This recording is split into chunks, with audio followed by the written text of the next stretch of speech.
Ladies and gentlemen, welcome to the Week 6 Power Hour podcast. We've got a very special show for you. I'd like to welcome back from a very long hiatus, the great Rumford Johnny, who I had to track down like the newest Star Wars movie, traveling to remote, distant villages, finally dragged him out of a cave. He was with a bear and had a full beard, and he's back, ready to podcast with us. Rumford Johnny, how you doing? I'm doing well, man. The reason I was gone that long, guys, is I was on a flight with Donald Trump, and he tried to give me a hand job, and I'm feeling really uncomfortable and awkward. So now I'm coming forward to tell my story. So we appreciate your bravery. Thank you. At least with those tiny hands, it probably made your junk look bigger. It did. It made it look huge, man. Johnny Proctor, how are you doing? Good, man. I'm pulling a U this week, man. I'm on a wobbly table in a small room with my microphone just like on a dresser next to me. Like I have nothing put together. I feel so out of whack. Welcome to my world. Where's the champagne flute this week? Oh, I couldn't fit it in my carry-on bag for my trip to Baltimore. All right, and what are you drinking, Johnny?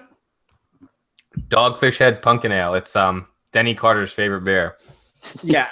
I called this the pumpkin spice latte, but bro equivalent. Rumford, what do you think? No, I think you're wrong. I think you guys are just getting too hard on pumpkin and on hashtag big pumpkin spice.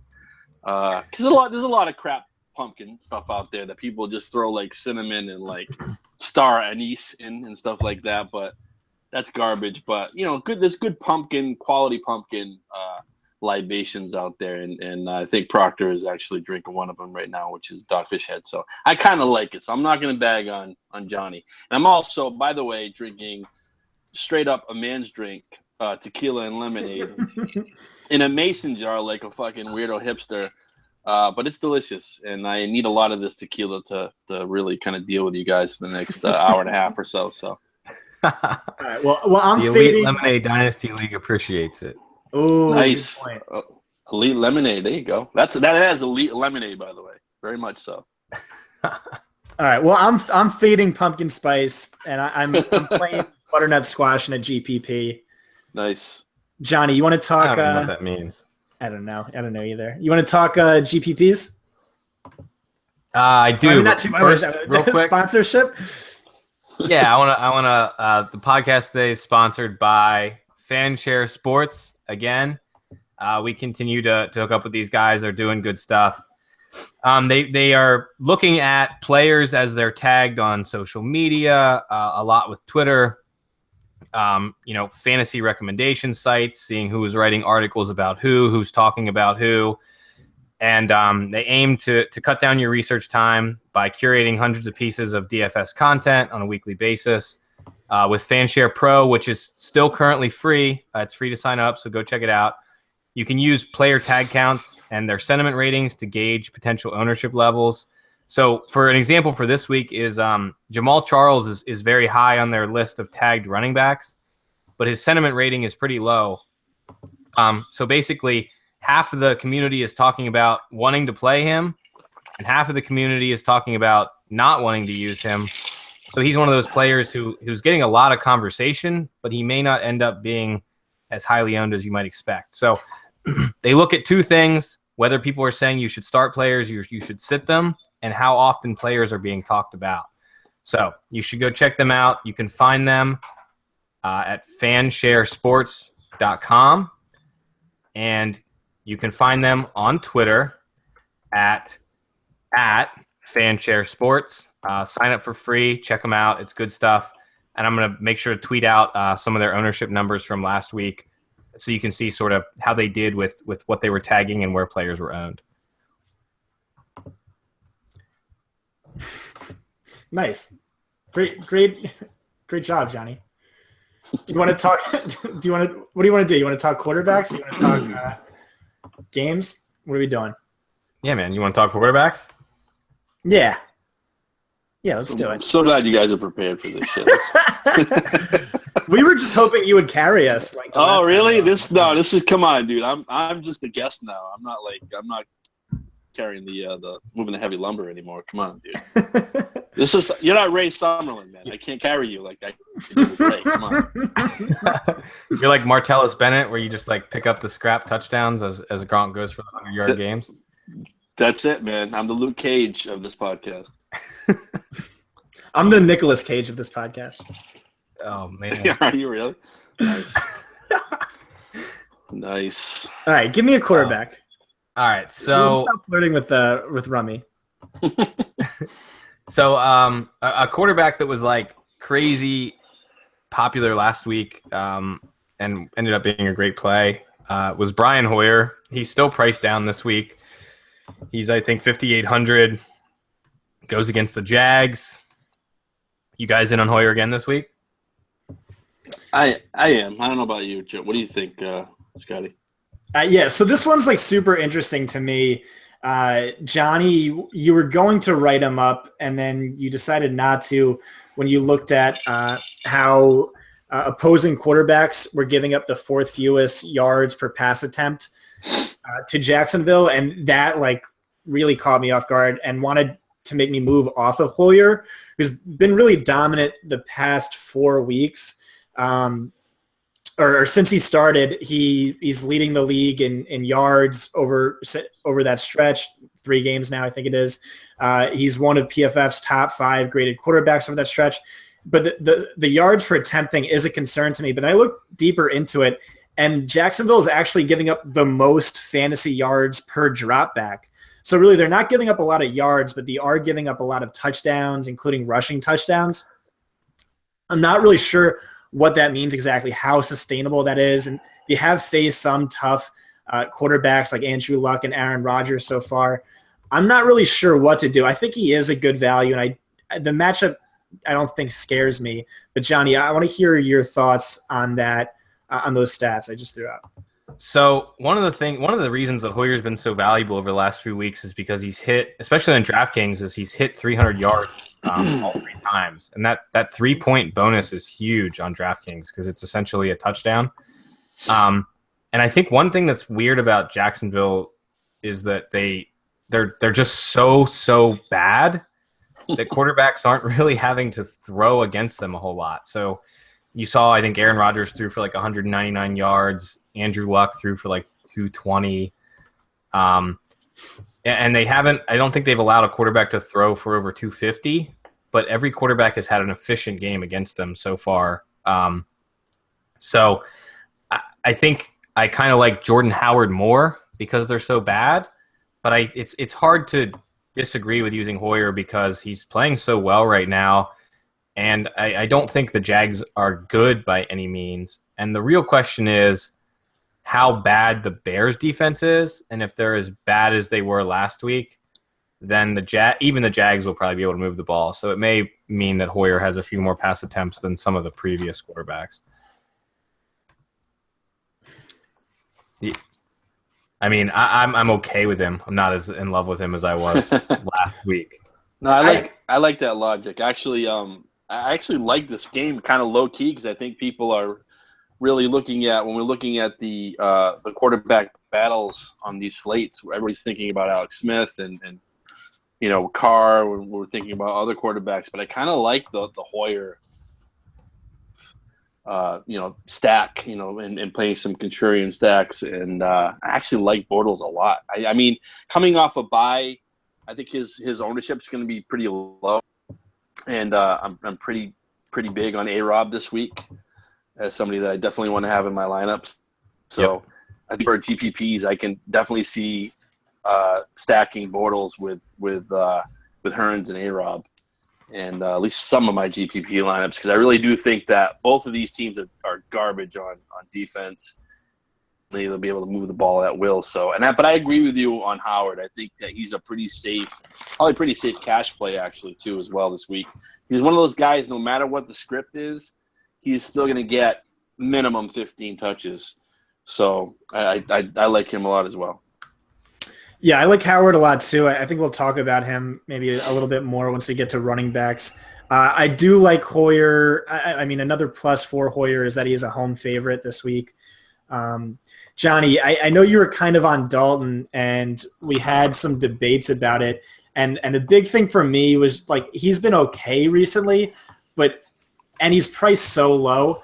But, like, Dalton's a completely different quarterback with and without Tyler Eifert. Like, since Eifert came into the league, Dalton's averaging 23 fantasy points per game as opposed to only 18.5 when Eifert doesn't play. I think that's a big concern to me. He's also incredibly more efficient. Like, when when Dalton targeted Eifert, he had like a near perfect passer rating. Pulling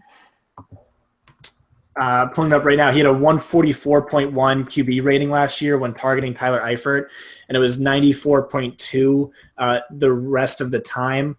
That's a big concern to me. And instead, I think I'd rather pay up for Alex Smith at $200 more. Johnny, what do you think there? So I think with Dalton, I think the thing about him is that he's been solid as a passer in the sense that he's completing the highest percentage of passes in his career. He has the second highest adjusted yards per attempt, even without the touchdowns. And so he's been good. He just hasn't been scoring. And I think this is a week where we're looking at a Patriots defense that allowed a touchdown to both Cody Kessler and Charlie Whitehurst. They're a Patriots defense that we thought was sort of good coming into the year, and they've looked like they are not quite as good as we originally thought. But I'm gonna ask Rummy what he thinks about his Patriots against Dalton. I mean, I think you have a pretty legitimate point there. I think they're kind of mostly a bend don't break kind of defense in the second half of most games. Really, they've always kind of had that identity. They don't generally shut people down. Depends on the matchup. But I think in this type of a matchup, I think they're really going to focus on trying to shut down AJ Green with safety help. And I don't know where he's going to go, where Andy Dalton's going to throw to. I think that's kind of makes his targets a little sketchy. I don't think they're afraid of LaFell at all. I think that my play in this matchup, if you definitely do want to play Dalton, I think the play for me is Gio this week. I think he's probably the safest play. Easily 6 to 7 targets in the passing game. I don't really see anybody else that really kind of scares them on offense. So, I mean, it just kind of sucks without Eifert in the lineup. They're really not that hard to shut down, especially if they kind of really just focus. I mean, I think they're really comfortable just letting Gio get those little chunk plays. And letting somebody like Azuma, catch 5 or 6, and he's probably a decent GPP play. But other than that, I mean, who else are they going to really attack that defense with? I mean, I don't think LaFell scares them. I think they know how to keep him out of play, really, and just kind of rough him up on the sideline. So for me, it's if you still want to play AJ Green, because I think people will be off him because the Patriots do try to focus on the number one deep threat. I think he'll still end up could have really big play in the game. But, I mean, I just don't – because he'll be low-owned, I think, as a result. But I think besides that, what's Dalton really going to do? I mean, he's going to pick up some yards with his feet, but he doesn't really have the weapons to really kind of beat up on this defense, at least not at home. I mean, after that last matchup they had, they're going to be really tightened up on defense, I think. Yeah, I agree with Rummy. I think you take out AJ Green, and I think it's a tough matchup for Dalton. He's not really on my board. Looking at some of the more higher priced quarterbacks, if you're paying up, it's got to be for Breeze, right? It's got to be for Cam. Why is that? Because everybody's paying up for Breeze. Yeah, I mean, I think you can play both of them, but I think if I'm looking at the quarterback in a super high scoring game with a 53 over under, I'm gonna pick the one who runs the ball before I'm picking the one who just throws the ball. I'm not sure how confident I am in Cam's rushing ability coming back from the concussion. And instead, I think the actually may lean heavy on Jonathan Stewart. I know he's coming back from an injury, but I really like that matchup for running backs. I think Drew Brees is going to light this secondary on fire. It's all scrubs, guys who I think only one guy isn't an undrafted rookie or has more than 80 career snaps as a cornerback. Really, he should just dominate them. I love Brandon Cooks this week. I like Fleener a lot. I like Michael Thomas a lot. And then I like Kelvin Benjamin and Olsen on the other side. But I think Breeze is the play, especially because he's $200 cheaper. Rummy, you said you liked Cam as the lesser owned option. Do you want to expand on that a little bit? Oh, I think that Breeze is going to be higher owned. I think that Cam, people are going to be worried a little bit about the concussion. I think that at home for New Orleans, I think a lot of people will be playing Breeze. He's going to be the chalkiest play of the week, I think, at quarterback. But I think that Cam is going to be a little bit under owned. I think there's probably a little bit of a misconception about him being this pocket quarterback this week because they don't want him taking off running. I think that's kind of stupid because, to be honest, he's got more of a chance of getting hit when he stays in the pocket. I mean, because they don't call defenses when Cam gets hit in the head. I mean, it's been proven already that he takes a lot of shots that don't get flagged.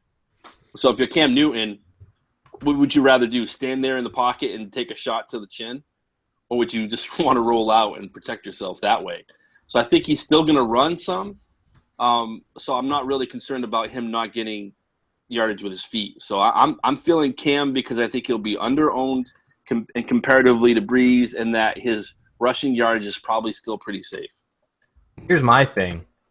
Why would they – they're not – if they limit – what are they going to limit his running? They're 1-4, man. They have to, win a fucking football game. Yeah. If they're down, then it's like Cam's going to do his Cam thing. And they've said this week, no limitations, nothing. He's had 2 weeks to recover from the concussion. I think he started practicing in full as of Wednesday. He was limited as of Tuesday. Mm-hmm. So, I mean, I don't see any reason why they're going to limit him. And if people think that, then I'm going to have I don't know who will be higher owned between him and Breeze. I think they'll probably both be a little lower because they're so expensive. Mm-hmm. But I do think Breeze will be higher. I'm in on both of them. I want lots of this game. The shout out to UF Collective, who you guys talk about on this podcast before, who aggregates a lot of the potential ownership for GPPs and for daily fantasy as a whole. And Drew Brees is far and away the number one option in terms of ownership. So, and Cam is probably going to be fourth or fifth by the time we get to Sunday. So yeah, I do like Cam. Granted, he's still going to be high owned, but he's going to be the lesser owned option. So if you're making stacks, it's probably smart to start with Cam and have some of the, have somebody from like Cooks from that contrarian stack to sort of balance that out a little bit on the other side. So at least you have a slice of the passing game. So for New Orleans, I do think it's going to be a shootout. I think it's going to be a fun game. I don't think this is going to be a game where either defense right now, who's both are playing terribly, are going to be allowing a lot on the ground. They're both going to be allowing a lot through the air. So it's going to be a fun game, man. So you definitely want to have both pieces of the pie, I think, in your stacks. Yeah, I think that's a good point. Cam actually really hasn't been too great this year. He has a 6-5 touchdown to interception ratio. We all know that Drew Brees is the man on the road at home, averages 30 points at home and 21 points away. But one thing about Cam Newton is he's actually pretty steady home and away. His splits were almost identical, I think, last time I checked. Johnny, who's your favorite cash play quarterback of the week? As gross, as gross as this. Well, okay. So, and we'll talk about the Monday night quarterback after this. But For the main slate, I think my cash quarterback, and Scott, I think you touched on him, is probably Alex Smith, and like I feel really dirty about it. Yeah, so I actually didn't know that you were going to say that. I agree. I just think he's so low priced. He's one of the safest quarterbacks around, and he's up against the Oakland Raiders, who everyone has just dominated. And the one big thing with Smith this year is like their defense sucks, man. So they can't play the type of games they want to play. Like he's had 2 games with over 45 attempts, and like that's not the type of ball that the Chiefs want to play.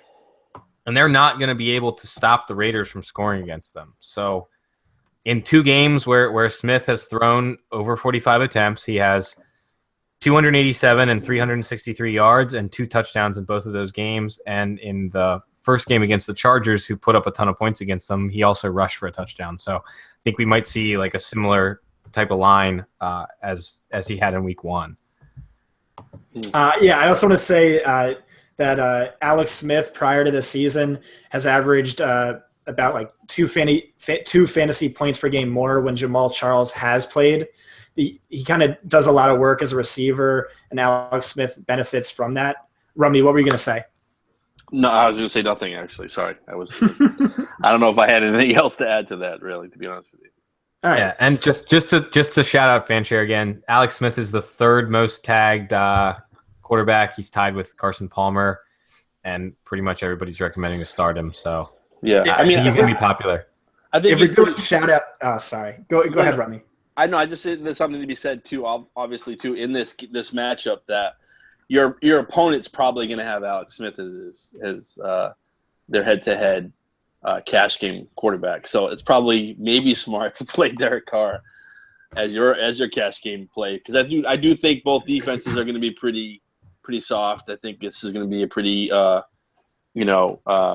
underrated game in terms of passing. I think both passing attacks are going to be just fine in this game. So I do like Carr. I think he's pretty safe. He's put up some pretty good numbers. He hasn't really had many stinkers this year, and there's nothing prohibitive about this matchup for him. So, yeah. So again, I think a lot of people will have Alex Smith in cash, and I think if you play Carr, that kind of it helps you out a little bit. Yeah, actually, I think Carr's a good call as well.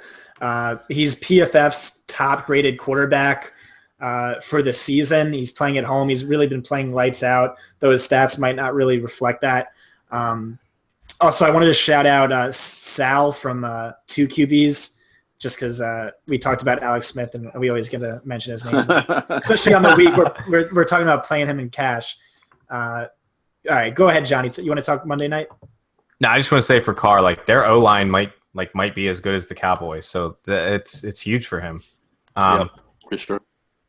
Yeah, so my top quarterback, if he was available on the main slate, but he's only available on slates that include Monday night, would be Carson Palmer against the Jets. Like the Jets are they're fucking bad, man. Like they can't stop quarterbacks. So fire up your Palmer.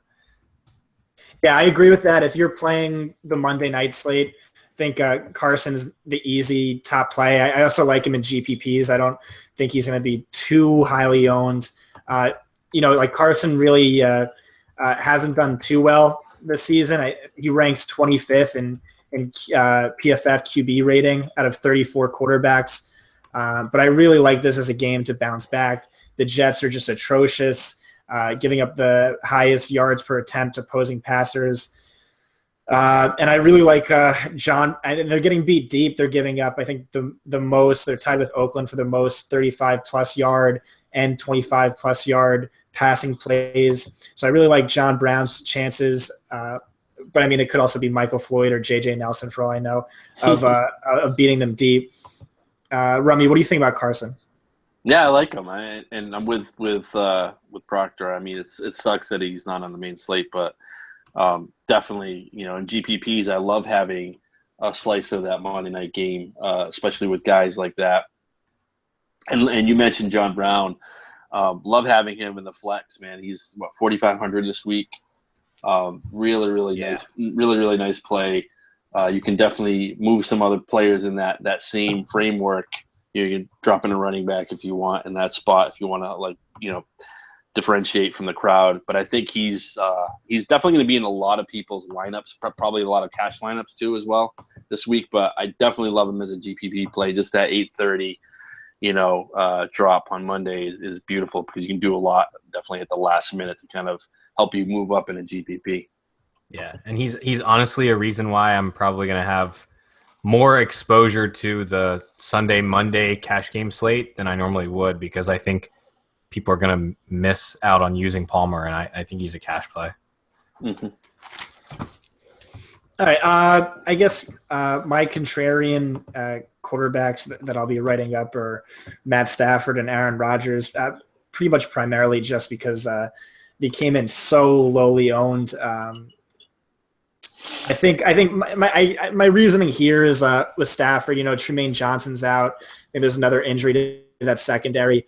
I mean, Stafford hasn't really been great. Like, a lot of his yardage has come after the catch from like the receivers doing a lot of the work. But I could definitely see that continuing this week. And then with Aaron and with Aaron Rodgers, my thinking there is just that Green Bay has the best run defense in the league. So it is possible that they stop Ezekiel Elliott. I know that seems like impossible after the past 2 weeks. But if they were to do that, I could see Aaron kind of get up early on them. What do you think about those two guys as really deep contrarian plays? I like them, man. I think it's a good call.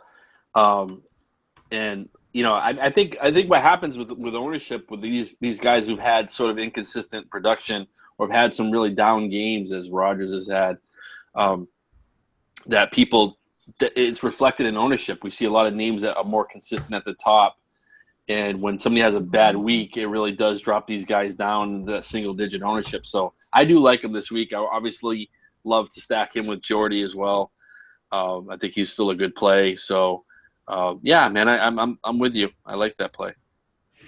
Yeah, and this is a little crazy, but I don't think it's completely out of line to play Stafford in cash. I think he's in a really good spot. The Rams I think they're going to be missing 2 or 3 of their defensive linemen. Yeah, they looked bad last week, man. They look real bad. Yeah, they're going to struggle. I think one other quarterback we almost skipped over is Tyrod Taylor this week. No, we didn't. No, just kidding. He's somebody who's he's going to be popular, and I think I'm okay with Tyrod Taylor if you're also playing LaShawn McCoy in cash. So I think if you want to just encapsulate the entire Bills offense against the 49ers, that's okay. But if I'm not using LaShawn, I don't think I want Tyrod in my cash game lineups, because it's very possible that McCoy ends up with 3 touchdowns and Tyrod does nothing. Mm-hmm. Yep. All right, next position. All right. So you guys want to talk running backs? Yeah. Yeah, let's do it. I think Le'Veon Bell is a must-play. I think LaShawn McCoy is a must-play. Yeah, so let's talk. Let me just Le'Veon Bell real quick, in case anybody's thinking he's too expensive. He's really expensive on FanDuel, but I think you need to find a way to get him in. I mean, FanDuel's Miami super Dolphins cheap everywhere else, by the way. Like, it's weird. Like, yeah, I fit a ton of really high price guys and still made a lineup I loved with like 1,000 left. It made no sense. Right. So like, Le'Veon Bell is the play between him and Antonio Brown this week, and the Dolphins are probably like the worst team in football. They're allowing the most running back carries against. They're not defending well against anything, and like with Fantasy Labs, since looking at their models, Le'Veon Bell has the highest ceiling and floor projection I've ever seen for a running back since I've been using their models. So yeah, I don't see a reason that you can not use him this week. I mean, just considering Labs, his ceiling is 10 points higher than the second highest ceiling, which is LaShawn McCoy, who we'll talk next. But yep, I mean, holy shit! This is like such a Le'Veon Bell game. He's a must-cash play, I think. Anyway, I mean, it's hard to not play him in cash, and because there are so many like really moderately priced running backs, and also moderately priced wide receivers, you really can justify playing and not really have any issues with assembling a lineup. So yeah, I mean, he's in every one of my cash lineups. I mean, I cannot not play him this week. Here's an interesting thing about him. So only 20 players ran more routes than Le'Veon Bell has over the past 2 weeks. And then last week he got 20 carries on top of that. He's a wide receiver getting a bell cow running backs like running shares. It makes no sense. He's I guess you said Lab's top guy, definitely deserves to be. I love him. I want him in every single lineup. I don't know how he busts. Like I really can't figure it out unless like Antonio Brown goes up way too early and then they bring in D'Angelo Williams. That's the only way I could see that not working out. Yeah, I don't see that happening. But I don't know. I think they'll do everything that they can to try to limit. Not that they will. Antonio Brown. And the thing about Antonio Brown is that the only argument you can make for Antonio Brown is that people are going to be scared off of that price tag, because when you see 10K, it's just like fucking ridiculous. People like just don't want to touch him. He'd probably be like really super low owned, and that's the only argument you can really make for him, is that the ownership will be so low, but he really cripples the rest of your lineup to try to squeeze him in there. You just can't do anything else, really. Yeah, you know? I don't think. And here's the thing: is you're looking at you're hoping he gets 3 times his salary, and what 3 times his salary is like you have to get 100 yards and like 2 touchdowns.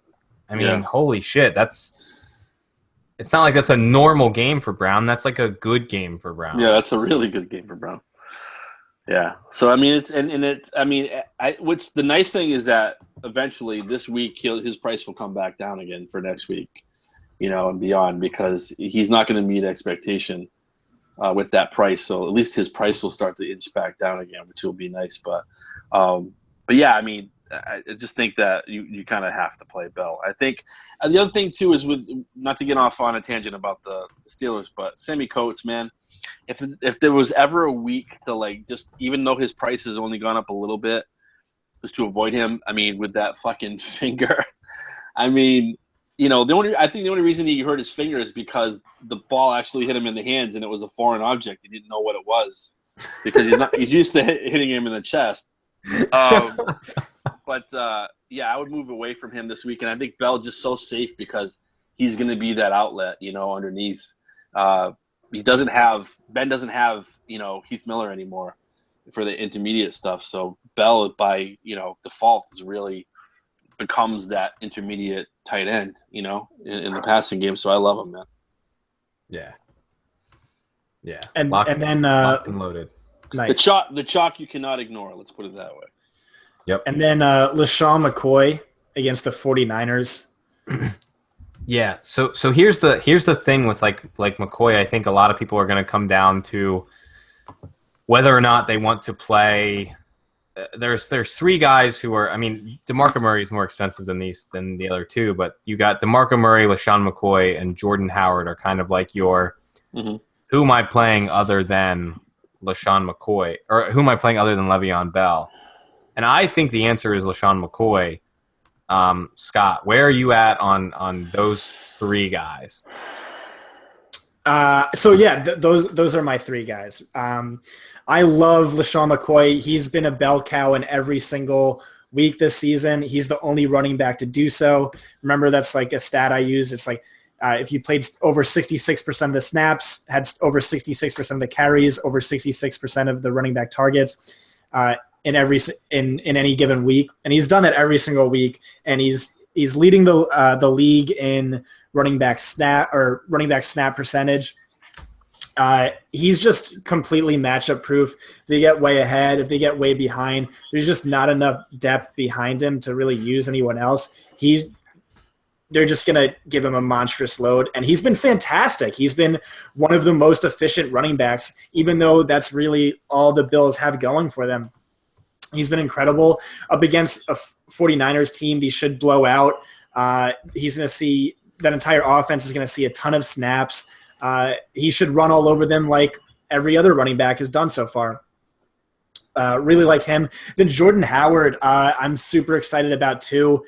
He's been a bell cow in both of his starts, and he's been fantastic. He's been the most efficient running back out there. He's getting all of the targets, all of the carries, all of the snaps, and he's in a great matchup as well. I like all three of these guys.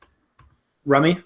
Yeah, I agree with you. And I think I mentioned this earlier too about Howard. I don't think he's game script dependent either. Mm-hmm. I think he's pretty much he has game script insurance, essentially, that he'll get 15 touches no matter what happens, really. So I like that. I like that about him. I think that's the stubbornness of the John Fox, basically Bears, is that he's always going to give his running back enough, no matter what happens in the game. So yeah, I agree with you. I also like Carlos Hyde, man, at 5,100 on DraftKings. I think just so cheap. I think you can pair him with Le'Veon Bell as your two running backs, and you can do so much, man, at wide receiver and tight end and quarterback. I mean, you can get away with having some of the top options there, and really, guys that we like this week. A lot of the wide receivers that we like this week, and I'll have some opinions about tight end when we get to that position. But it allows you to be able to not have to really pay down for tight end either. Too, when you have somebody like Hyde as your second running back, it's only 5,100. That's pretty low, so it definitely qualifies having Bell in there and Hyde as your two running backs. Yeah, so Hyde was like the next guy I wanted to talk about, and I think his price is just it continues to just be wrong. It totally is. On DraftKings, and something I mentioned, I did a roster coach video talking running backs a little bit this week. He's hit value at a 5,100 price on 4 of 5 weeks this year. It's crazy. And he's also been over 20 DraftKings points on 3 of his 5 weeks. He's seeing the least amount of carries he's had this year is 14. In that game, he also had 3 targets. He had 6 targets last week in a game where they were throwing while they were behind. Yep. And it's clear that Chip Kelly just wants to ride this guy. And then this week, he's now going to get Kaepernick, who, while Kaepernick's probably not as good of a passer as Blaine Gabbert, which sounds weird because Gabbert's terrible, he is more of a read option quarterback, so that should open running lanes for Hyde as well. Yep. So I like him, and I don't think people are going to be on him so much, and they should be. No, he's pretty low owned, or at least modestly owned. And you're right. I mean, that was my thought too, is having Kaepernick there. Kaepernick's his second read is his feet every time. He's not gonna like scan the field. If his first read is not open, he's taken off on foot, and that's just gonna cause the defense to really kind of play towards the edge because he's gonna run toward the sideline. So they're gonna have to really play contain and try to set the edge. And what that does is allows more running lanes in the middle for Carlos Hyde where he really kind of eats. And what's really nice about Hyde, I think preseason, we really didn't talk about Hyde being this pass catcher, but he's been really consistent, as you mentioned, John, in the passing game in this offense. He's shown that he can get it done. And when, again, preseason, not a lot of people thought that he would be this great pass catcher in the offense, but he's shown to be pretty efficient in that regard. So that's nice. That gives him a nice floor, as well as now having this open up with Kaepernick at quarterback. Yeah, so I agree as well. I'm really glad we brought him up. I love him too. He actually had a bell cow game last week where you saw, like you said, 6 targets, and that was 100% of the running back targets. And Drawn was kind of like annoying to start the season, and he's kind of seeded into the background, which makes Hyde way more appealing. We talked about him 2 weeks ago when it was just like, I mean, you're banking on a touchdown here, but he's grossly mispriced. But now he has that receiving floor too to make him just extra valuable. And if the 49ers do get into the red zone, he's going to get some looks. He has, I think, 45% of the team's offensive touchdowns right now.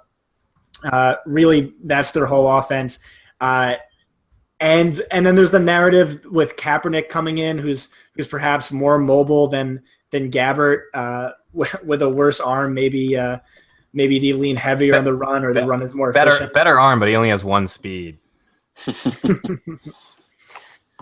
Yeah, I think the funniest thing about Kaepernick is like all these talking heads or all these like people are like, oh, Kaeper's an idiot. He doesn't stand for the American, and like they're all calling him an idiot because of his political views. But like I don't care about all that. But like just like watching his tape or watching games from like last year, he's really stupid. He's like one of the dumbest. Just like he locks into a guy, sees the guy is like completely covered, and then throws it directly to that guy, and it's intercepted. Yeah. And it goes back to it. Yeah. I think he's going to run a lot, though, in this game. I really do. I think he's going to be kind of forced to have to do that. I think not having as much prep, basically being behind Gabbert in the offense, I think he's going to rely on his tools, and his main tool is to run, and when he doesn't see anybody open. So I think that's going to be – he'll be a sneaky play. I don't have the cojones to play him in a GPP, but I think he does obviously help hide quite a bit in the offense. So I like that aspect anyway. Yeah. Also, real quick, I'm sorry, John. And I mentioned him earlier, GPP play at running back. So I mentioned him earlier when we were talking about the Bengals. I do like Gio. I think he's a really safe floor play because of his ability in the passing game. I think he's going to be relied upon a lot. So I think he could have a 6 or 7 catch game in this one. Yeah, I'm with you. No, I just wanted to say that I've seen some memes floating around that says the Bills should just play the national anthem on third downs and Kaepernick will just take a knee. Oh, hey, listen, let me tell you something, though, about Colin Kaepernick. There's nothing more fucking American than his fucking afro. That thing is beautiful. That is a big, beautiful fucking shrub of a fucking afro. I just want to see him like put his helmet on, like that. I just want to see the old NFL films where he pulls it off and it makes that like popping sound, like.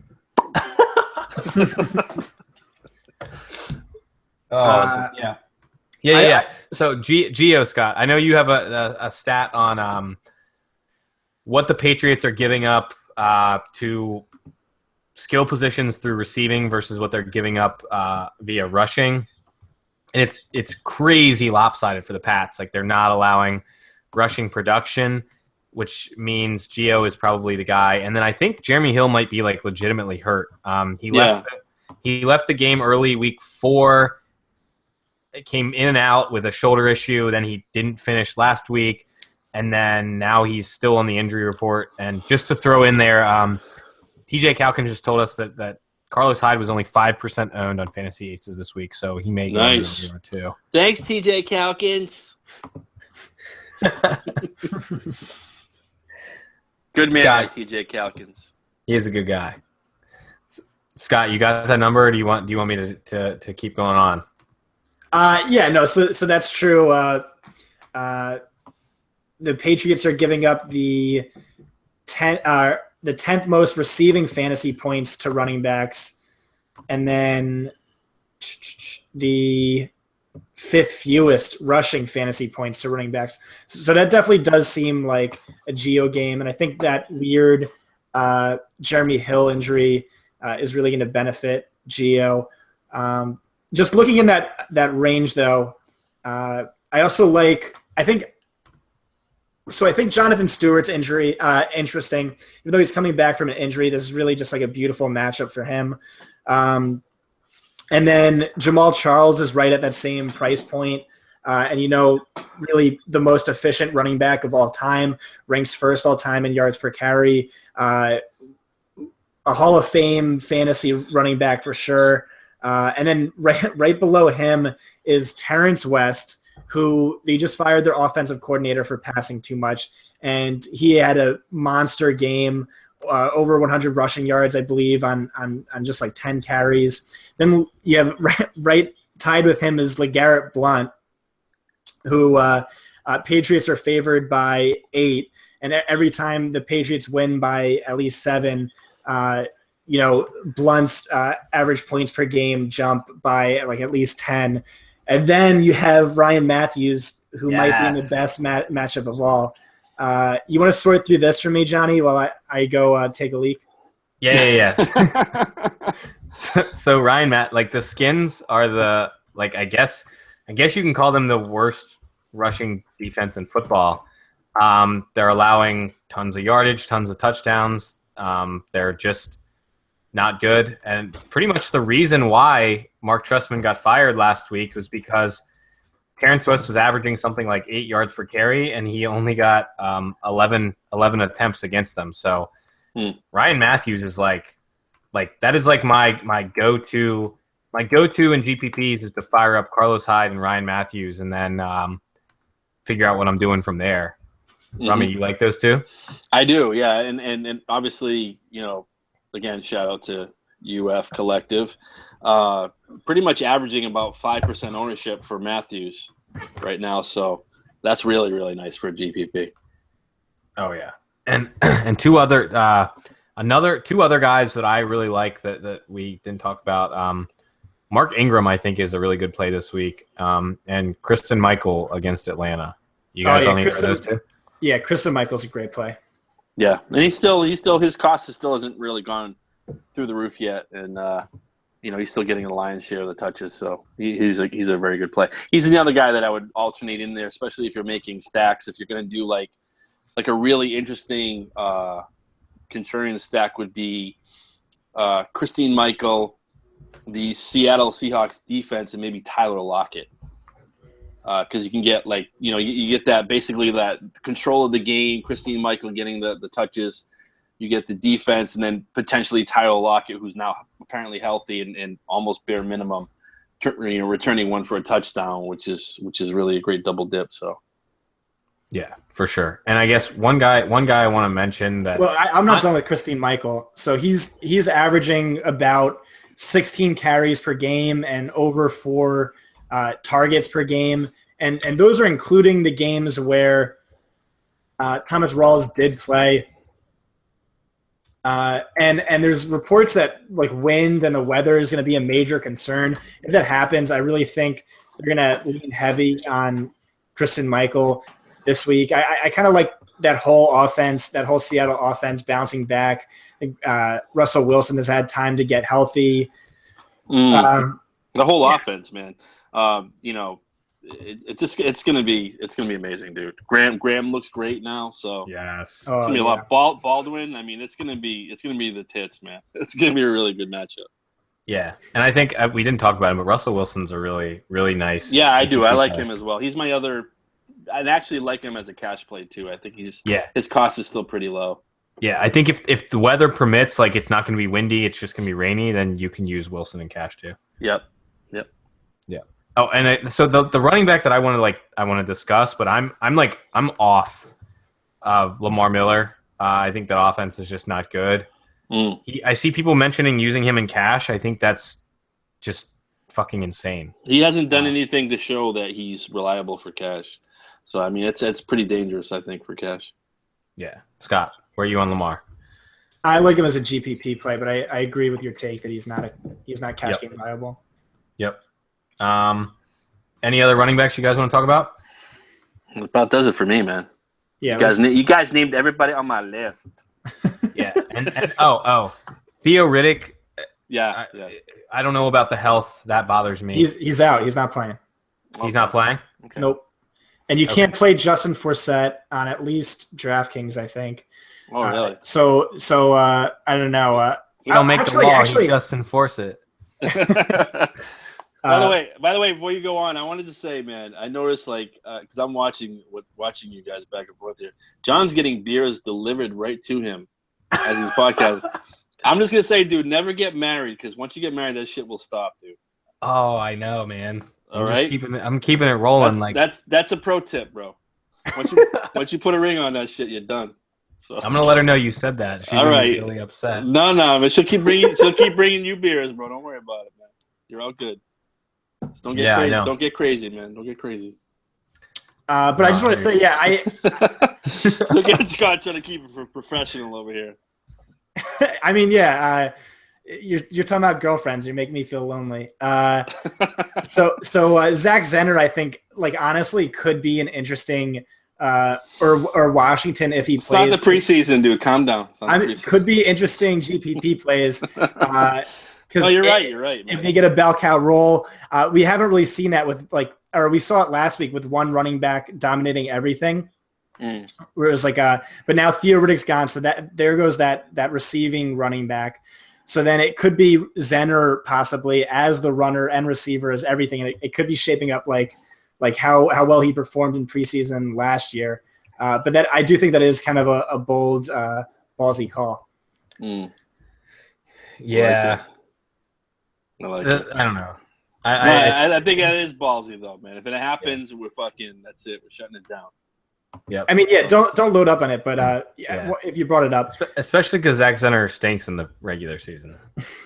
Yeah, he's not allowed to play. He's not allowed to touch the football. No, he's not allowed to average more than 3 yards per carry in the regular season. He's only allowed to make you money in the preseason.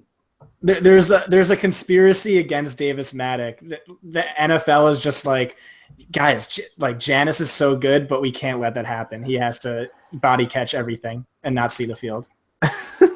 Same with Zenner's.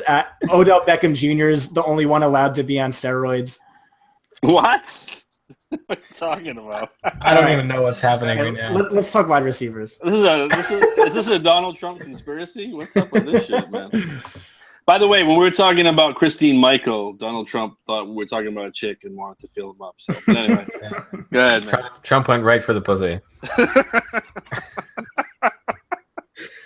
So going into wide receivers, we talked Antonio Brown a little bit already, so I don't think there's much more to say on him, other than he's priced up and he's kind of a tournament play.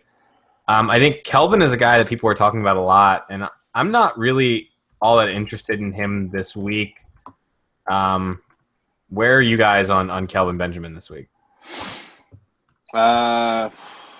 I don't know, man. You know what? I'll be honest. If I do play Cam, I generally don't play anybody else. I don't stack them. It's it's naked Cam or nothing. You know what I mean? And that's generally what I prefer to have with Cam. Even if it's in a GPP, I just tend to have Cam and don't worry about who he's throwing to. Yeah, and I guess for me, it's I'm going to play Olsen before I play Kelvin for cheaper. Yeah, but I think now his price has gone up so much that. And he's going to be really, really chalky. I'm probably moving off of Olsen. It feels like a potential letdown, in terms of returning money on what his price is now. I'm okay with Olsen. Kelvin, I'm just I feel like I'm just not going to end up with him. That might be a mistake, but I don't know. Scott, what do you think?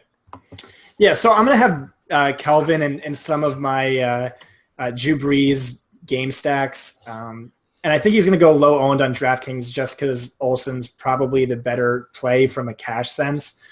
There's the narrative, too, that New Orleans has shut down opposing teams' wide receiver ones. We saw that with Julio and Odell Beckham. But I don't really think Kelvin's the same type of wide receiver one where you necessarily have to game plan and shut him down. I think more so they're worried about Cam and his mobility.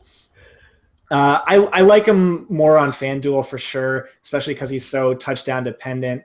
But I think he's a fine play. I do agree Olsen's the superior play from strictly a cash sense. But I'm not playing him in cash for sure. In this game, though, I do want to say I really like Brandon Cooks. I wrote about this in my FanVice piece. Just the cornerbacks they're going up against. I talked about this earlier, actually. And I like Michael Thomas, too. And Carolina this season is giving up the fewest fantasy points per game to opposing slot receivers. And I think that might have something to do with how good their linebacking core is and how bad their outside corners are. So that makes me like Snead a lot less, especially since this week he said he's at about 95%. I think anytime wide receiver says he's not 100%, that's a red flag to me, especially when it's like a foot injury like that. But I do really like almost everyone in this game. And it has the highest over-under by a significant margin for a good reason. I think the highest besides this is Indy Houston at 48, and this is at 53.5. Anything else to add, John? Not really. I'm okay with Snead more than Scott is. I don't think that the Panthers are especially imposing. They're going to be missing their slot corner again this week as well. They rank 29th in DVOA against the tight end. So I'm not sure that they're as good in the middle of the field as Scott is. I guess we're allowed to disagree sometimes. No, you're not. So next wide receiver I have on my list, Marv.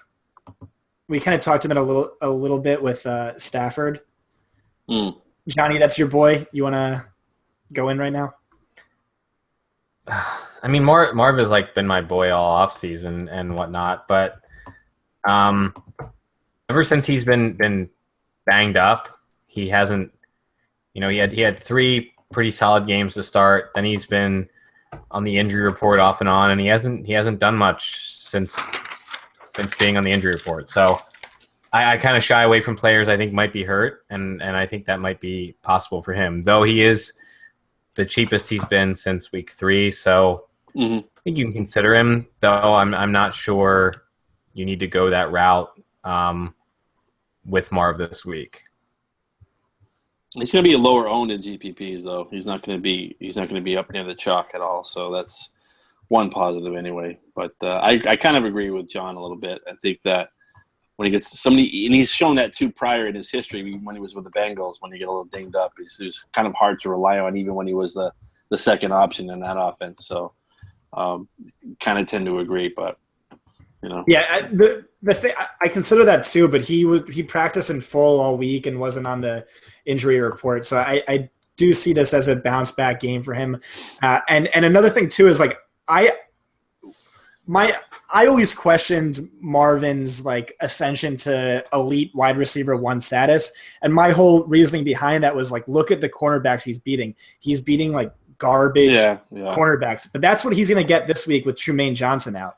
Yep, that's true. I mean, that's a positive. So we've seen that with some wide receivers who have a somewhat limited skill set and dominate these. Allen Robinson, really and that's the next guy I'm talking about, Johnny, who is in a great matchup, low owned on aces. Go ahead, Johnny. Talk about Allen Robinson. No, I mean, I love Allen Robinson, but I'll give it to Scott. I'll give Scott the floor to say how Robinson has been against good versus bad cornerbacks in his career. All right. Well, I'll have to pull up the stat, but last week we liked T.Y. Hilton a lot, and a big reason we liked T.Y. Hilton was because of this matchup up against this Bears secondary that has just been awful. Tracy Porter stinks, and T.Y. Hilton just ran all over him.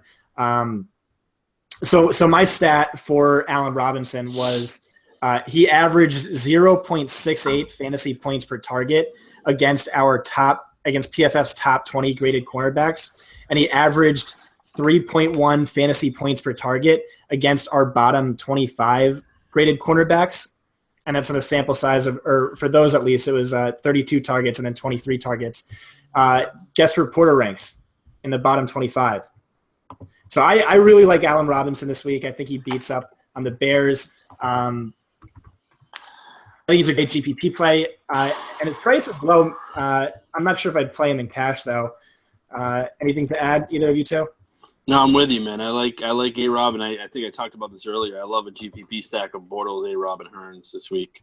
I think it's setting up nicely for this game to kind of exceed the implied point total. So I like it, man. I like it.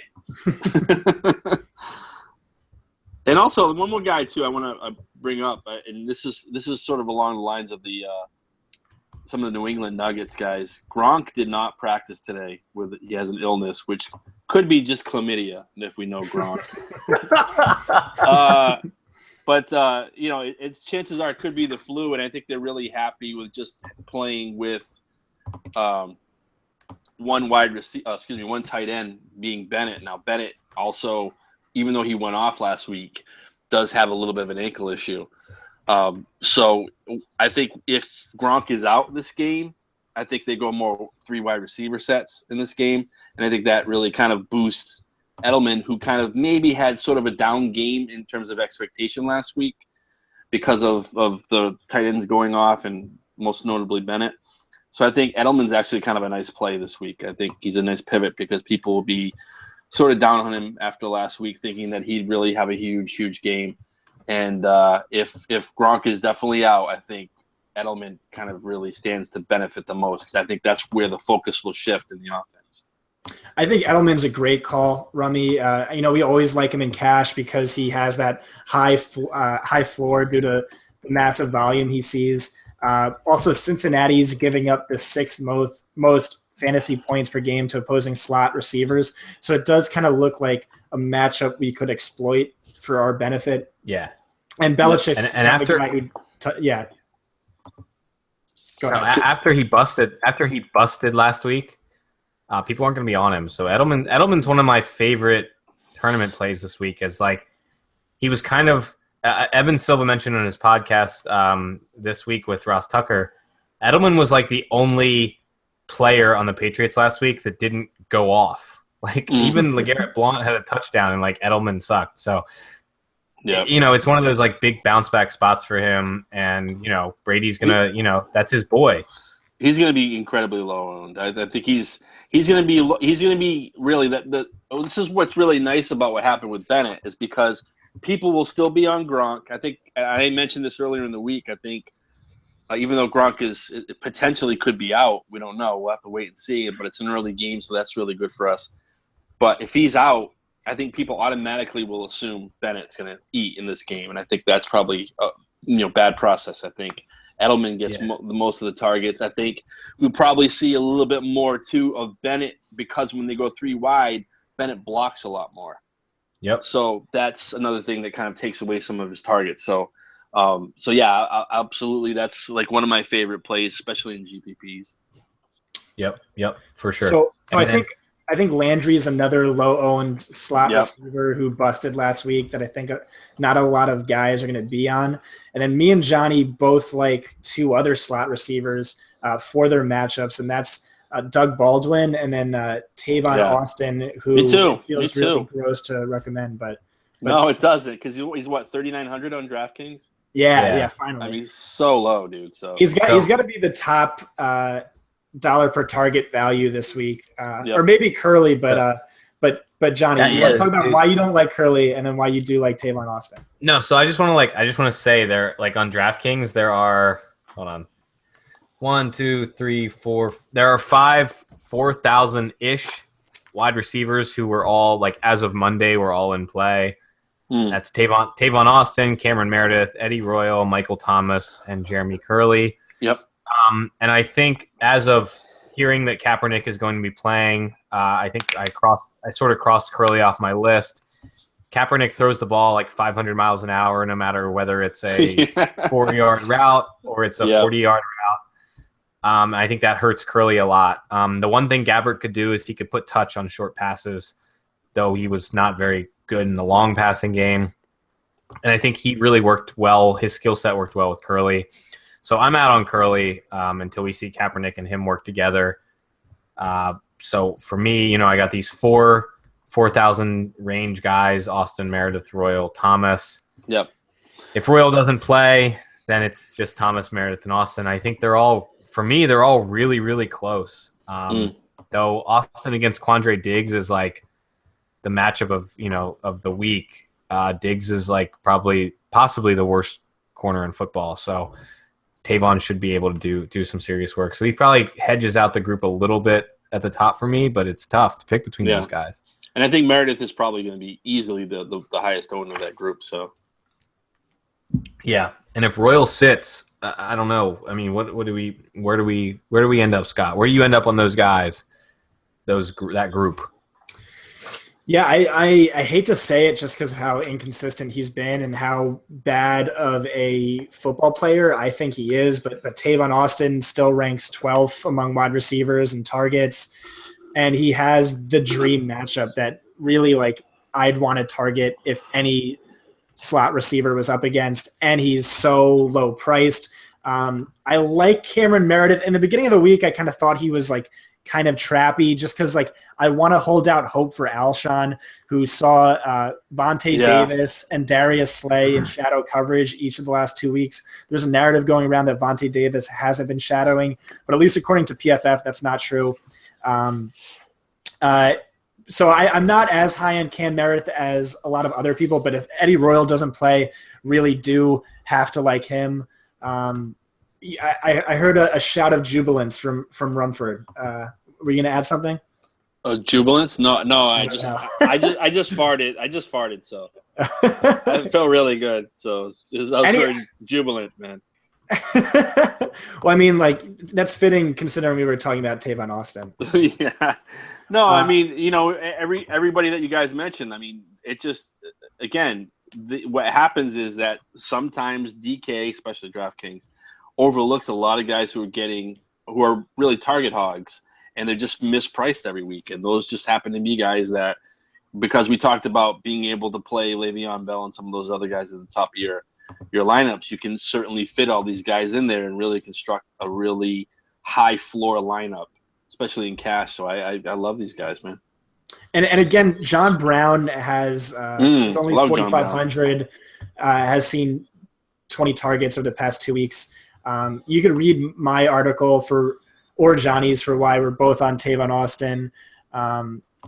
Talked about a few other wide receivers I think are cash game viable. Baldwin. Are you scared of the wind, Johnny, for Doug Baldwin? Are you scared of the wind, Johnny? I'm not as much scared of the wind as I am in like right now. The rain, man. Rummy's off-season boy, Jimmy Graham is like, oh yeah, he's leading that shit, man. I love it. Like, that's their boy. So I know I had him all like in all my best ball leagues, man, a ton of them. So he's finally picking up. I love it. We got to give props to Rummy on that because I remember giving him shit for that call on our podcast, but it definitely looks like it worked out for him. We both did, man, and we both look like idiots. I mean, there's a chance that he could have never been he would have been a shadow of himself. But I mean, in best ball, it's like you just want to line up those guys that potentially have that ability to come back and blow up. And he certainly had all of the athleticism and the investment from the front office to be able to be one of the guys in the offense. And that's really all you banked on. And he was super cheap. And I got him in 12th round to 13th round. He was super cheap. Yeah, so I guess I'll talk about both guys for a second. It's a dream matchup for Jimmy Graham. Last week, the Falcons faced Denver, who don't really have a viable tight end at the moment. So if we just scrap that game, then in the first 4 weeks of the season, the Falcons gave up at least 23 PPR points to opposing tight ends, which is crazy, and really wasn't anyone too talented. I think it was the Bucks and I don't know, a few other teams that weren't too exciting. But my thing with Doug Baldwin versus Jimmy is that Jimmy has got a ton of his fantasy production on deep balls, and he ranks top 5 among the tight ends in average depth of target, while Doug Baldwin ranks bottom 10 or bottom 15 in average depth of target. So I think if there is wind, he's the one who could benefit more. And then just Falcons are giving up the 5th most fantasy points per game to opposing wide receivers out of the slot. Then Evan Silva had a great stat about Doug Baldwin's last 7 home games. So over his last 7 home games, he's scored 9 touchdowns, is averaging about 8 receptions and 100 yards in those games. So I think he's a solid option. I know there are a few other guys. Anyone else cash game viable for you, Johnny, that we haven't brought up? For wide receivers? No. Yeah. I can't play Baldwin in cash with Graham emerging. Sorry. He was 6% owned on Aces. He's more of a GPP play. I think we talked about Landry too. Yeah. Any interest in Landry as a GPP play? Yeah, the concern with Landry is I think he's maybe viable for cash, but my concern is that the Dolphins haven't cleared 50 plays on offense over the last 2 weeks. Fucking so horrible, that's man. my concern. They're a horrible They're football bad. team. They're a bad team. Yeah. And then I think Macklin in the slot against DJ Hayden makes some sense. But, Yeah, I like that. A lot of people are off of Macklin this week, but he's someone who's also his last season did better when Jamal Charles was on the field. And the volume is still there, so I could see him rebounding. You want to just move on to tight ends? We just talked about Jimmy Graham. Rummy, did you want to add anything on Jimmy? No, man, I love him, man. Again, it's the price point. A lot of these guys, and it happens a lot too with Seattle, especially coming off a bye. They're all really priced really moderately, so you can kind of make a lot of different combinations with these guys without really busting your bankroll. So I love him. I like Graham. I like Baldwin, but I like your reasoning behind Baldwin over Graham if the weather is unfavorable, because I think he certainly would be catching more passes. He'd be more of the outlet for Russell Wilson than Graham for sure. So I think the only person Atlanta's just like bad against the tight end. Yeah. So. And they gave up the second most fantasy points to opposing tight ends last season as well. So it's like a common trend with them. It's not just like we're gonna own a lot of these guys, so it doesn't really fucking matter. So and then I think the only tight end in a better spot is Delaney Walker up against the Browns, who just gave up this monstrous game to the Patriots. Martellus Bennett had over 30 fantasy points. Rob Gronkowski had 5 receptions for 109 yards. But they also gave up a ton of fantasy points to. They gave up 28 fantasy points to Jordan Reed, 19 to Dennis Pitta, and then their other 2 matchups were Zach Ertz and Jordan Cameron leaving early with injuries. So I do think this is an attractive matchup. I've heard a lot of fantasy analysts give the take that don't overreact to what the Patriots did. That's just the Patriots. But I do think they are kind of a defense to exploit via the tight end anyway. And I do just love Delaney, who went off last week and looks back from his injury. Yeah. Yeah. No. And listen too. Remember too, the Browns, like, they were wore out by both Bennett and Gronk. And Gronk was playing a lot of the slot. You know that, Scott, because of the PFF stuff. So no matter where you use Delaney, where he lines up, if he lines up in line or in the slot, he's going to eat. So it doesn't really matter if how they use him in that offense. So they're vulnerable to both. They were vulnerable both to inline and to slot use for the tight end, basically. That's a great point, especially because Delaney Walker over the past 2 seasons has lined up in the slot more than any other tight end. Yep, there you go. Yeah, Delaney's in a sweet spot, man.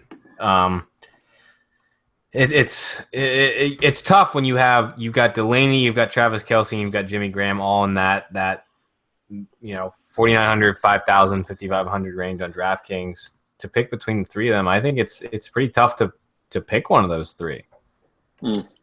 I agree, and I like Kelce a lot too. I do too. And then you got the big boy up at the top, who might be the best play. I think I'm leaning Delaney, but Johnny, I know you're leaning Olsen. So you want to talk about that?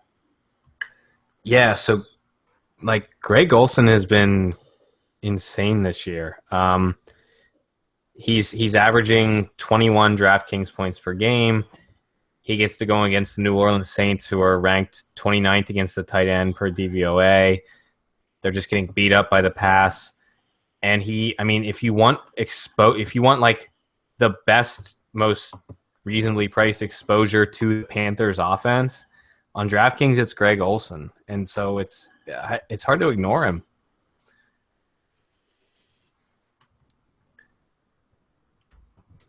I mean, yeah, we're speechless. Dead air. Johnny will edit that out later. I love Olsen.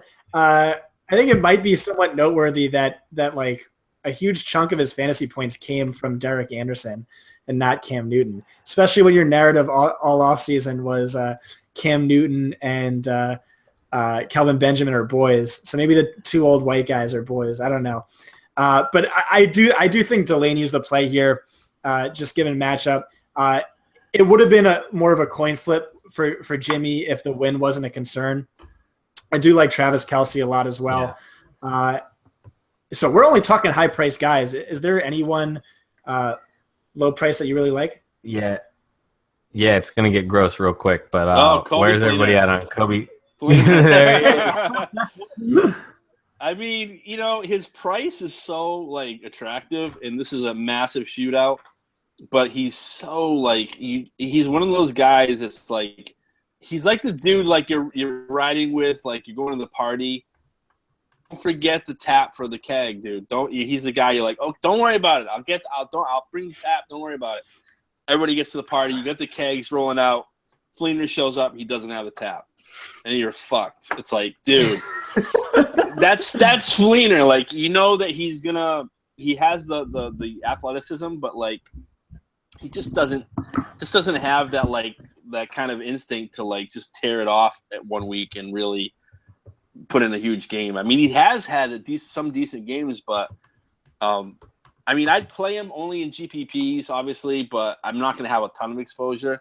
I really feel great about a lot of the other names we mentioned already, like Kelce, Walker, and Graham. I think those are all great. I think Olsen obviously is a chalk, but yeah, I mean, it's just hard to get down to like Fleener. I mean, he allows you to do a lot of shit though with your lineup. I mean, if you play him, you can have a lot of fun with it.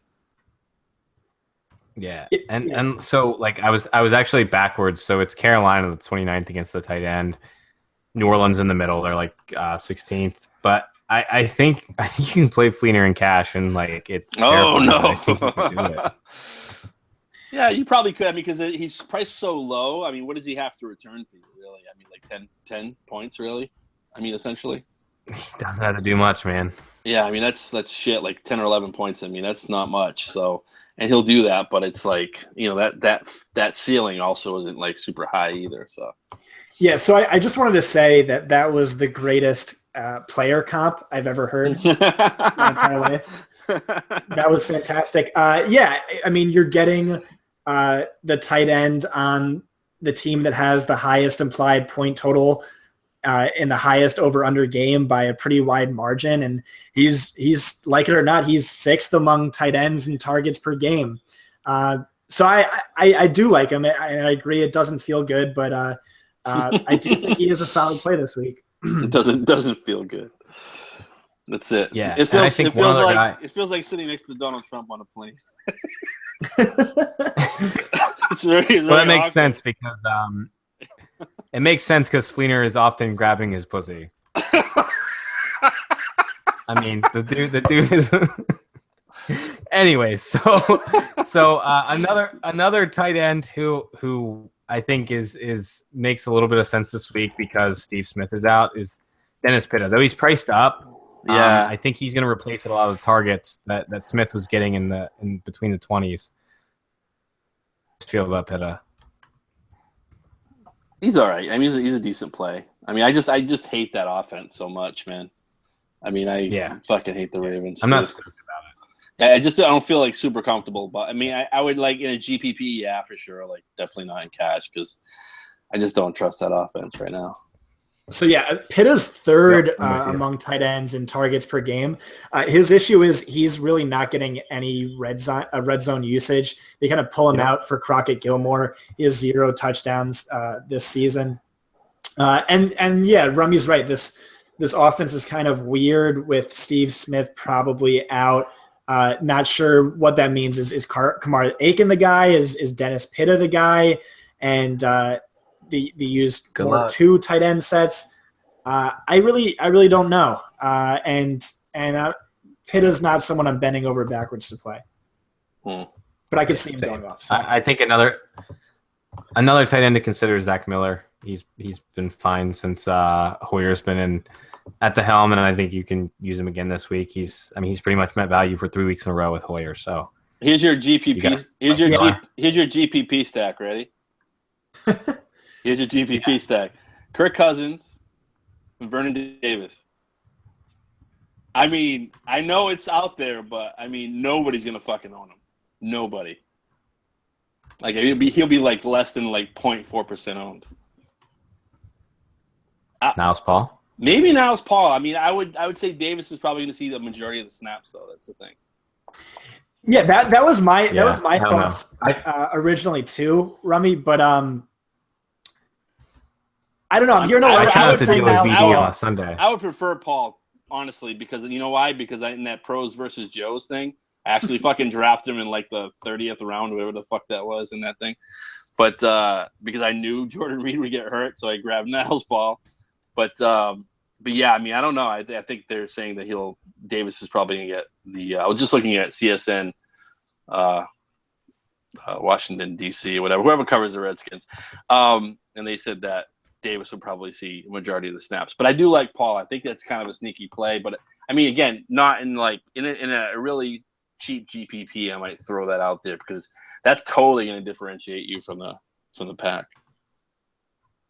Because everybody's gonna pivot on that. They're not gonna bother. They're gonna say like automatically, well, Jordan Reed's not there, so blah blah blah blah. But if you do, I mean, if it hits, even if you get like 6 catches, you know, and you know whatever, and maybe scored a touchdown, you'd be solid, man. So I'm actually kind of glad that we talked about this because this is something I was like contemplating in the beginning. I thought Vernon Davis was going to be the guy in the beginning. Then a lot of people talked about Niles Paul. And then I just started thinking, I'm like, does it even really matter? Last season when Reed went down, Derek Carrier didn't do anything. But then I looked back even further, but Niles Paul went out the season before that. Yeah. I'm not sure. It's just like a lot of uncertainty, but I could see throwing in it would be so good for the Living the Stream brand too, because they love Niles Paul. That'd be great for them, yeah. That would be dope. So for sure. I think that plays actually even more into defenses. Now that we're not going to have Reed, I really like Philly's defense against Kirk Cousins. Oh yeah, for sure. Yeah, he doesn't have that outlet underneath. What do you guys think about them? Even though they're on the road, I think Cousins is going to shit the bed this week. So I like the Eagles. I think they're really good. Yeah, I agree with you. Scott, Rummy, thoughts? No, I agree with you. I think that's a really good play. So Good. I think the Eagles' defense is legit, and outside of Fletcher Cox, I did not see this coming, especially after the Eagles dumped a bunch of defensive players, paid a lot of money from the Chip Kelly regime. I agree that those players were all bad, but I just had no idea that this could be a thing.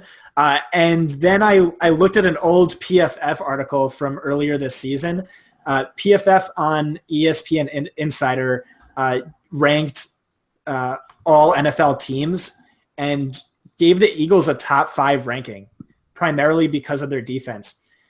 They actually have a really good defense, and Peterson's doing a great job of kind of managing it.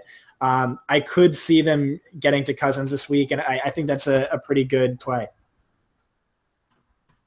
Yeah, so I like them a lot for cash games, GPPs, everything. They're one of my top. They're probably one of my top 5 defenses. Though I know the chalk is going to be Buffalo, Houston, Cleveland, and Tennessee. Steelers. Where are you guys at on those others? Actually, and the Steelers. I actually like the Patriots in Seattle this week, man. Ooh, I do, man. I feel like Seattle's kind of ballsy, but I don't think so. I think at home, especially if we're like as you guys were pointing out, the conditions aren't great. I mean, there's not going to be a ton of points. I mean, if that's the case, so at home, I think that's a really good safe play for me. I think then and then you also add in what we were talking about with Lockett back. There's potential for Lockett to score for you. So if you stack him with the defense, it's a nice play. So yeah, I mean, I actually do like Seattle a little bit. Patriots are a decent play too at home. I think that with the limited weapons for Dalton, there's a chance for him to kind of make some mistakes in this game. So and they'll definitely get after him for sure. What about this? What about Colts 2,200? Oof. They're away, but they are playing Brock Osweiler, who stinks. Nah, Wave. You could fit in like the dopest team. I got a better one for you. They need one pick and the Bears. Oh, the Bears at home. Well, the Bears because the Bears. That's what it is. No, because Johnny's right. Bortles will potentially throw 3 picks easily. Yeah. I think that's the play. I think it's cheap defense this week. Yeah, Your cheap defense is the Bears. Yeah. nice. That's a great call. You're right on this. And so, yeah. So if you're not, if you're going down in defense, like everyone in agreement, Bears against Bortles. I think Like, yeah. I think that because you have to account for the fact that he's gonna potentially at least throw 2 picks in this game. Even if he throws for 3 touchdowns, he's gonna throw at least an interception, potentially 2. That's just he's gonna get sacked. Yes, totally. Yeah, so. Or maybe strip sack too. I think Bears are like just as good of a bet for a defensive touchdown as like any other defense on the slate, and I think that kind of leads into like why people want to use the Texans against Andrew Luck. I don't know that the Texans are that much better of a play against Luck I don't think as so the either. Bears are against Bortles. Yeah, I agree. Scott? Yep, agreed. What do you want to do? Do you want to? But I think they're all in play. Yeah. Dead air. I mean, do you guys have any other defenses you're considering? Rami, anything? No, that's it, man. Those are mine. This week I had Patriots, I had Seattle. Those are my 2 that I like the most. So, which probably differs from what you guys put out there. So that's cool. Yeah, I like going all the way up to the Steelers and then all the way down to the Bears. It was a good call by Johnny. Otherwise, I don't like talking about defenses because they're stupid. It's so fucking it's so random, though, really, truthfully. No, it's true. Home favorites. So I know. Sacks, yeah. Johnny. Yep. So I know someone's going to ask us in chat, and he does every week. Thoughts on kickers? I don't play fucking FanDuel, so whatever. You guys. Tennessee's kicker minimum priced as my value. With kickers, you just want to go for whoever is favorited by the most points. So after that. Yep. I also I like Dan Bailey. Yeah. I like Dan Bailey because Packers' run defense is pretty good, so I think they might stop them in the red zone. I think they make some sense. In order, ready? Patriots kicker, Buffalo kicker, Pittsburgh kicker, and then Tennessee kicker. Let's throw Oakland and KC kickers in there. You can just wherever you want to put them. Dude, we lost all of our fans and followers. They all hate us. We just talked 5 minutes about kickers. We had to do it, dude. We had to do it. We usually don't do this live, though. Usually you say farewell, and then we do it as a postscript, only to our live viewers. Yeah. That's fine. That's fine. But we've had some questions about weather. What are you guys doing? What are you thinking about with the weather in the KC Oakland game with wind concerns? I'm not really worried about it too much. I mean, what are they like predicting in terms of how bad the winds will be? Looks like 20 plus up to 40 mile an hour gusts, I think, right, Scott, for KC? Yeah, so that's a lot of the West Coast games. We just talked about this with Seattle as well. I don't overreact too much to wind, especially like severe colds like we saw last year in the playoffs. That is something I'll be a little more hesitant about. Wind, like when it's in the 15 to 25 mile per hour range, I don't think that's too crazy because that's what it used to be at the old Giant Stadium. I don't think it really severely impacted pass games too much. And I feel like it'll affect ownership maybe more than play most times. If it's in 40 mile per hour range, like people are talking about, then yeah, like obviously like the deep threats kind of get hurt a little bit. And the shorter range guys, I think, get more of a plus. Maybe the run game gets a bit of a perk. Same thing in snowy, severe, rainy conditions. But it's definitely not as big of a deal to me in football, I think, as it is in baseball. But I haven't done a real study. Yeah. Plus, it's 2 days out too, so I mean a lot could change, but between now and then. So. Yeah, and I think it's a bigger deal for Derek Carr than it is for Alex Smith. Yeah, because Alex Smith throws 5-yard fucking passes. Exactly. Yes. It's hard for the wind to affect 4-yard outs. Exactly. Or like glorified handoffs to Jamar Charles that go for 85 yards. Yes, exactly. That sees air for like a millisecond. Yeah. All right. Did you guys want to? So, any other plays or anything you guys want to talk about? No, about covers it for me, man. All right. I did a quick Monday Thursday lineup. Tell me what you'd change about this, or what the point of hesitancy would be. Carson Palmer, Le'Veon Bell, LaShawn McCoy, Jordan Howard in the flex, John Brown, Cameron Meredith, Doug Baldwin, Delaney Walker, Bears. Anyone you don't like there? You want to upgrade? I wouldn't play Baldwin in cash. No? That's All right. just me. So then we'd have 6,600. There's Jeremy Maclin, Randall Cobb, Terrell Pryor. Dude, this is too difficult. All right. All right. Okay. We just talked kickers. Yeah, our brains are fried. Yeah, man. Fuck But this I think that's a pretty decent lineup. Yeah, it's good, man. Yeah, it's good. It's a good lineup, Scott. All right. Well, good job, buddy. Good job. I got to go write an article, and then I got to go to the doctor's because I'm sick, and I'm drinking water. And this Chlamydia? is like the first time I've ever Chlamydia done it. again? Yeah, it's recurrent. the I don't know Gronk. what's going on. Keeps coming back, man. Jesus. Never All right. podcasting sober again. Thanks for tuning in. Love you guys. All right, hey, I gotta do. So no shout outs, no nothing, man. What's up, man? I was Johnny about does. to. Yeah. Okay, let Johnny do So if you want to support the pod and you want to sign up for RotoTracker, find rototracker.com/DFS Power Hour. If you want to find Rummy, you can find him on Twitter at RumForJohnny. He's definitely a recommended follow. He's a good friend of the pod.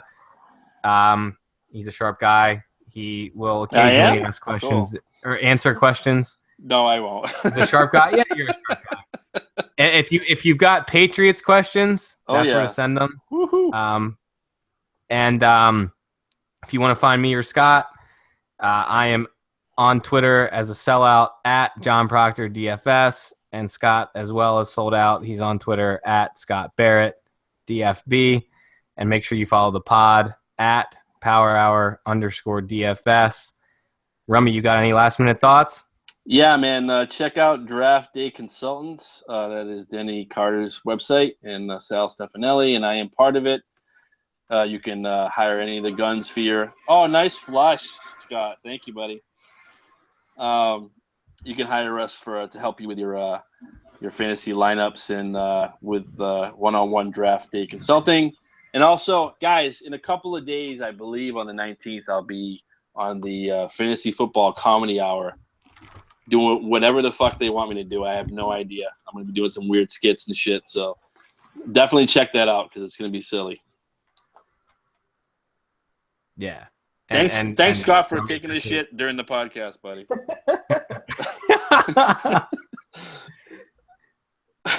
Yeah. So make sure you check out everything Rummy's putting down. Honestly, Draft Day Consultants is good stuff, and the Comedy Hour is really funny as well.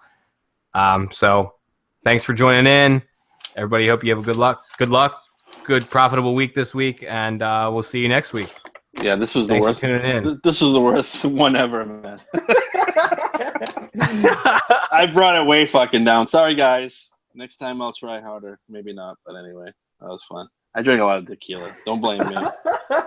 Plus Scott has chlamydia, so whatever. I told you not to tell anyone. Hey, Yeah, I love your shirt, by the way. Depeche Mode is still relevant, dude. Oh, Johnny, Rummy's bullying me. Am I? No, you're my buddy, Scott. You're my buddy. I love, by the way, the fan in the background over John's head looks like a propeller on his head. It's really cool. It is. It's propelling me for this podcast. Looks like he's wearing a beanie. Dude, no one is still listening to this, but you gotta close. Yeah, this I'm gonna take us off air at this point. No. Rummy's gonna.